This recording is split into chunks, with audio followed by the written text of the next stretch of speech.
Hey everyone, this is JT, Iamthetie, coming back at you with the final part of The Legend of Zelda: A Link to the Past. This is Ganon, and I never imagined a boy like you could give me so much trouble. It's unbelievable that you defeated my alter ego, Ganon, the Dark Wizard, twice. But I will never give you the Triforce. I will destroy you and make my wish to conquer both the light and the dark worlds come true without delay. All-out assault on him at this point in the match. He has basically 3 stages, so this stage is really easy to defeat. You just avoid his little harpoon thing and hit him as many times as you possibly can. I mean his trident. I think that's a trident. But basically you're gonna throw some bats at you and you just want to avoid them. They cause 2 hearts each of damage, so it's not a whole lot, but definitely something to be cautious of. If the battle drags on for too long, it definitely takes its toll on you over time.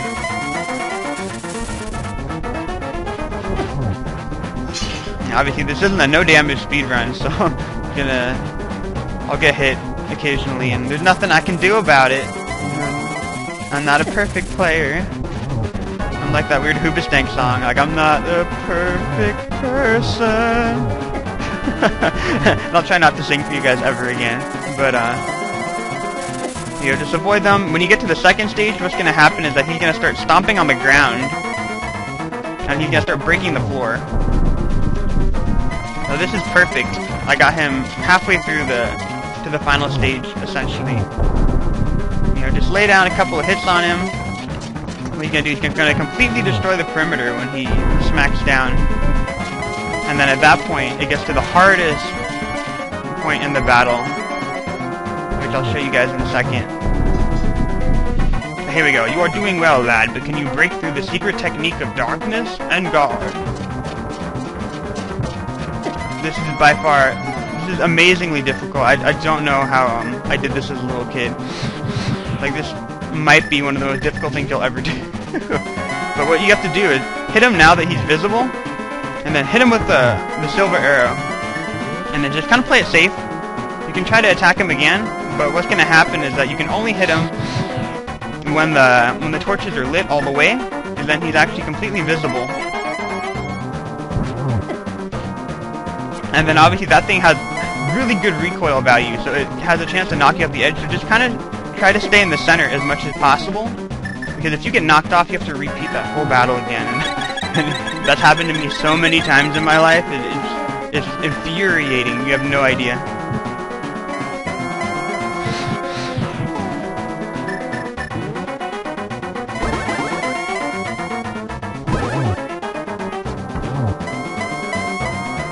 So, I'm playing it super cautious right now. I'm going to go ahead and just stay in the center. And then, you know, just avoid his trail. The most important thing is to avoid the bat trail because of the recoil value on the hit. But there you go. That's defeated Ganon. Oh my goodness. Yep.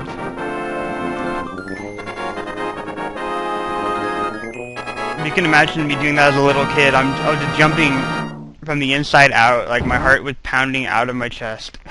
When I played that as a little kid. You have no idea. So you guys probably have some idea, because if you do that for the first time and you don't know how to do that, insane. So welcome. I am the essence of the Triforce.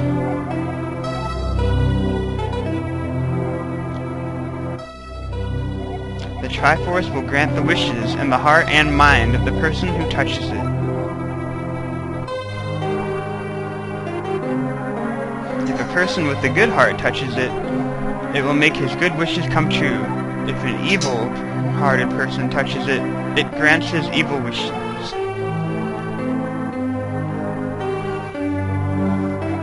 The stronger the wish, the more powerful the Triforce's expression of that wish. Ganon's wish was to conquer the world. That wish changed the Golden Land to the Dark World.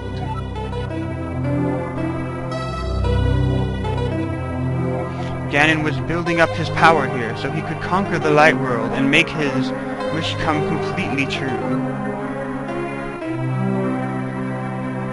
No, but as a little kid, I was so giddy when I was reading this. You have no idea.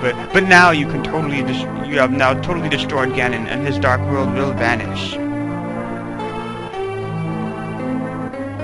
The Triforce is waiting for a new owner. Its golden power is in your hands. So So at this point, I'm geeking out as a little kid. I'm like, ee! So now touch it with a wish in your heart.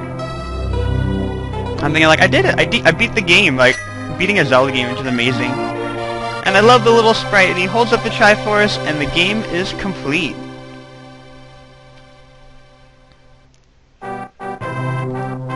So yeah, the king returns. The Ganon is no more. So, and then obviously I believe Zelda appears too, along with the 6 other maidens, and then all the boss, all the evil soldiers are no more.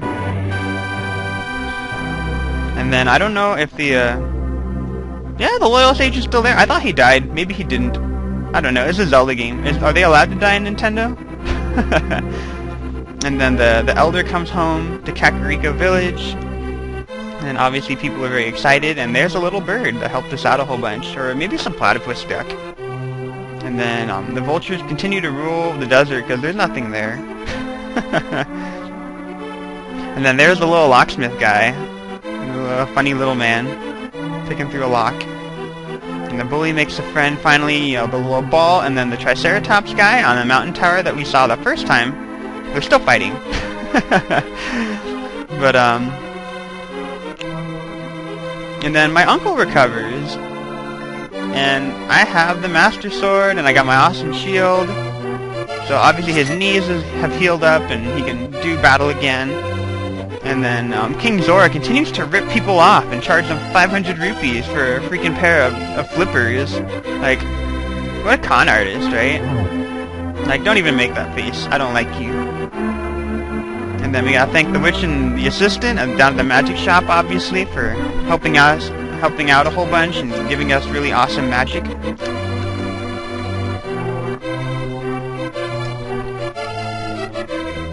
The twin lumberjacks are gonna continue to cut through trees.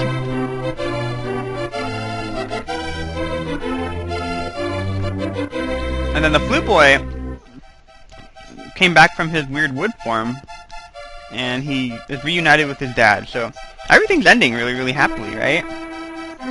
And then the wishing well, the Venus, Queen of Fairies is there. I'm thinking a whole bunch of little fairies surrounding her, yeah. And she's the one that you give, that increases your bomb and arrow meter. And then the dwarf, they're just introducing stuff, so yeah, I hope you guys enjoyed the walkthrough. This is completely done. Go figure. I'm trying to debate what I should do for my next Let's Play walkthrough. Overall for me, I'm kind of debating between playing Donkey Kong Country 3 or a game for Nintendo back on the old Nintendo system called Crytalis. And Crytalis is kind of in the same mold of a Zelda game. Actually, I like it more than the original Zelda. It's like a hybrid RPG in a Zelda style and then also kind of in a Final Fantasy style. But it's a really old school game, and I liked that game a whole bunch when I was little, so I was thinking about playing that, or I could play Donkey Kong Country 3. Regardless of which one I play, the Let's Play episodes will be coming through a lot more slowly than in this one, because I was basically trying to get one part up a day for this one, but I am gonna have to slow down, because I do have some things I need to do. And obviously Link just put the Master Sword back into the pedestal again, and hopefully it sleeps again forever. So happy endings for all. Yeah, but you know, obviously, if you guys have any ideas, you know, shoot me an idea for another Let's Play. I'm debating between Donkey Kong Country 3 because I don't think there's necessarily a very good walkthrough for that game on YouTube yet, or for Crystal, just because that's a really good game, and I don't think anyone's really even thought about doing a thorough walkthrough for that game either. That's also a really good game, but you know, obviously, sometimes the graphics on the NES compared to the graphics nowadays, they're an eyesore, so I'm kind of in a pickle between those two games. Obviously, I'm going to slow down a little bit with the Let's Play. I do have a lot of studying to do, obviously, with graduate school in mind. I still have to think about my future overall, even though I do enjoy doing walkthroughs on YouTube immensely, but I guess on another random note, back when I was referring to Ganon turning into the boar form, which is what I meant to say, like the pig form, the boar is like really, really powerful. But yeah, but that's the reason why our original hero turned into a bunny rabbit when he entered the light world, because basically he's so pure of heart, he's so innocent that what is reflective of what is in his heart if he were to get the Triforce is nothing but innocence, and that's basically what the rabbit embodies. I don't know, for me the rabbit embodies an animal that reproduces at an extraordinarily fast rate, so I don't have quite that opinion, but I get the sentiment that they're trying to portray in the game, so. And then obviously these are just the credits. I'm gonna go ahead and just let them roll. They probably roll for a really long time. I'm glad that I beat the boss. You don't know how many times it actually took me to beat that guy. I had to restart this video over and over again because I kept on getting knocked off the edge by that stupid fire bat, and it was the most infuriating thing that I've ever done. Actually, I don't even remember getting knocked off that much when I was little. I mean, it happened, but normally I recovered, but because I was... Basically what happens, every single time you get knocked off, you get more infuriated, so then it makes you more likely to make a mistake. So obviously, just take your time, just hang out in the center, because they cannot knock you off if they hit you from the centerpiece when you're fighting Ganon. But, yeah, but there's a lot of things about The Legend of Zelda that you guys don't know. Apparently there's a lot of debate about the timeline as to how the Zelda stories go. For me, I really think that these games are not really connected. They're only loosely connected to one another. I don't feel like they follow each other in sequence necessarily. Like, I feel like A Link to the Past kind of stands on its own as its own game, but you can see the influences from A Link to the Past and future Zelda games and also prior Zelda games, and where they get their influence to put into this game itself. Yeah, but I feel like this Hyrule is completely different than, say, a Hyrule from Twilight Princess, or even the one from Ocarina of Time, because obviously Ocarina of Time is connected to Majora's Mask, because that is a direct sequel, but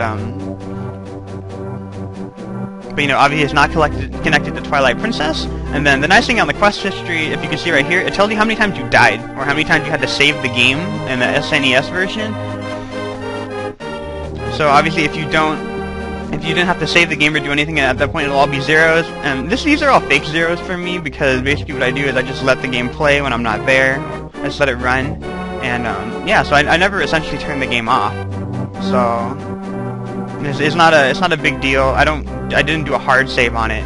So it's gonna be all zeros, but it's really nice. I had it before where I got it to 5, which meant that I played through it, and then, you know, obviously only saved it 5 times. And I remember I spent an entire day. I went up to dungeon level 6 in the crystal, and then like I couldn't see for the rest of the day because I was staring at the TV for so long, and it was mind-boggling. But yeah, but that is the end of The Legend of Zelda: A Link to the Past walkthrough for the Super Nintendo.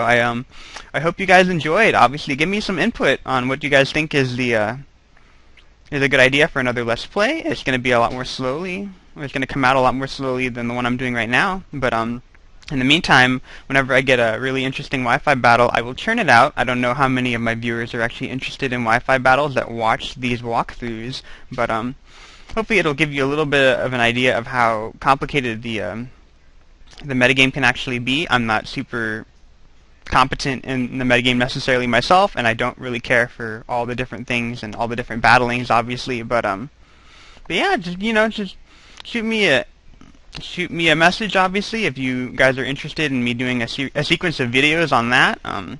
I am all for people who actually breed and train their Pokemon the correct way, which is obviously not using Game Shark or anything else. So I would be more than happy to do tutorials on that if you guys are interested, or anything else. But, you know, just send me a message. I hope you guys enjoyed, and I'll see you guys next time. Like, comment, and subscribe. Bye.